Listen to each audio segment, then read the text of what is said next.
अस्सलाम वालेकुम व्यूअर्स। आज मैं आपके लिए मौसम सरमा की एक ख़ास रेसिपी लेकर हाज़िर हुई हूँ। आज की वीडियो आपको पसंद आएगी और वीडियो मुकम्मल देखने के बाद आप भी रेसिपी घर पर बासानी बनाकर तारीफ़ें समेटेंगी।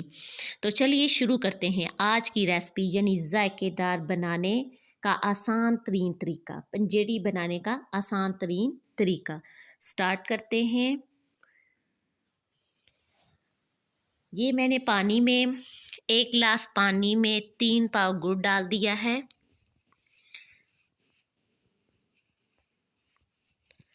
साथ में ये मैंने कुछ मेवे खुश्क रखे हुए हैं। ये इसमें किशमिश है और नारियल है, खुश्क नारियल, और साथ में पंजेरी और सूजी को मैंने मिक्स कर दिया। पंजेरी ये मैंने साथ में नमक ऐड कर दिया है।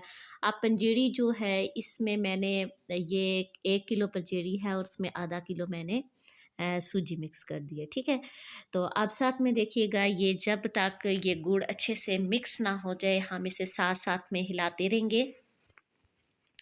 ये रेसिपी बहुत ही आसान है और हमारी सेहत के लिए बहुत ही फ़ायदेमंद है मौसम सरमा के लिए। ये देखें, मैंने घी रखा हुआ था, ये बहुत ठंडा हो गया, सर्दियों में ठंडा हो जाता है। मैं इसे गर्म कर रही हूँ ताकि ये आसानी से डाल सकें। ये घी देसी घी है और इसको हमने इसे जब हमने डालना है तो कम से कम 3 पाव इसमें डालेंगे। ये याद रखना कि जितना हम गुड़ डालेंगे घी भी हमारा उतना ही होगा। तो जब ये दोनों बराबर मिक़दार में होंगे तो तब ये हमारी अच्छी सी रेसिपी तैयार हो जाएगी। ये देख लें, घी भी मैंने 3 पाव इसमें ऐड कर दिया है। अब इसे मिक्स करेंगे अच्छे तरीके से। साथ में भी मेवे भी ऐड कर दिए। मेवे इसमें ऐड हो चुके हैं।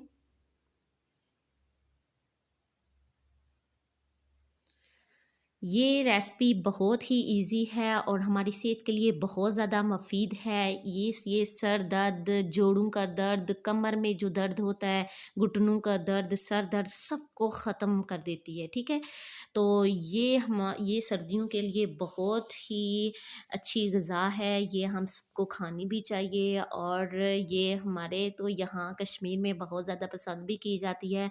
सर्दियों में ये हम हर सूरत बनाते हैं। तो देखें, अब हमने इसमें सूजी और जो पंजेरी थी वो मिक्स कर दी है। तो अब ये एहतियात करनी है कि साथ साथ में इसे हिलाना है। अगर हम साथ साथ में हिलाएंगे नहीं तो ये साथ में चिपक भी सकती है, क्योंकि फ्लेम भी हमने नॉर्मल रखा हुआ है, ना तो बहुत स्लो है ना ही बहुत ज़्यादा तेज़ है। तो अब ये आहिस्ता आहिस्ता थोड़ी थोड़ी डालते जाएंगे और साथ साथ में इसे हिलाते जाएंगे। ये देखें, हमने अब सारी इसमें ऐड कर दी है। तो ये आपकी अपनी मर्ज़ी होती है कि आप इसमें जितने ज़्यादा मेवे डालना चाहें। हर एक को होता है ना कोई ये, लेकिन ये भी ध्यान रखना चाहिए, कुछ लोग सर्दी वाले होते हैं, कुछ गर्मी वाले होते हैं। तो जो गर्मी वाले होते हैं वो ज़्यादा मेवे इसमें मत डालिएगा। जो सर्दी वाले लोग होते हैं ना, जिनको ठंड फ़ौरन लग जाती है, वो तो जितने मेवे डालेंगे उनके लिए बेस्ट होगा। ये है कि मेवे जितने भी डालें उतनी ही ये ज़्यादा टेस्टी होती है।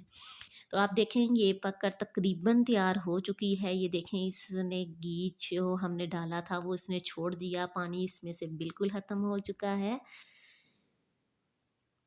अब ये बहुत टफ सा काम स्टार्ट हो गया, इसे हिलाना है अच्छे तरीके से, ये साथ में चिपके ना।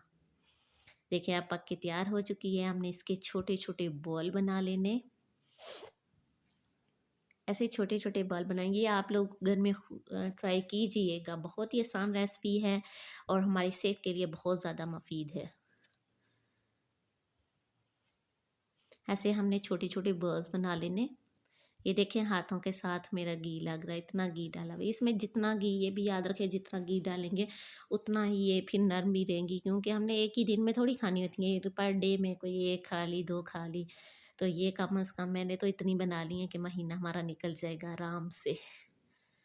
ये देखें, मैंने छोटे छोटे बाल बना लिए। ये तो करीब से दिखा रही हूँ, थोड़े बड़े लग रहे हैं लेकिन इतने बड़े नहीं मैंने बनाए, दरमियाने से साइज़ के बनाए। ये देखें, माशाल्लाह से ये कितने अच्छे लग रहे हैं, बहुत जायकेदार है। इसकी खुशबू भी बहुत, जब घी में डाली तो खुशबू भी इसकी बहुत अच्छी आ रही थी। ये रेसिपी आपको बहुत पसंद आएगी। प्लीज़ मेरे चैनल को सब्सक्राइब करें और लाइक करें। अल्लाह हाफ़िज़।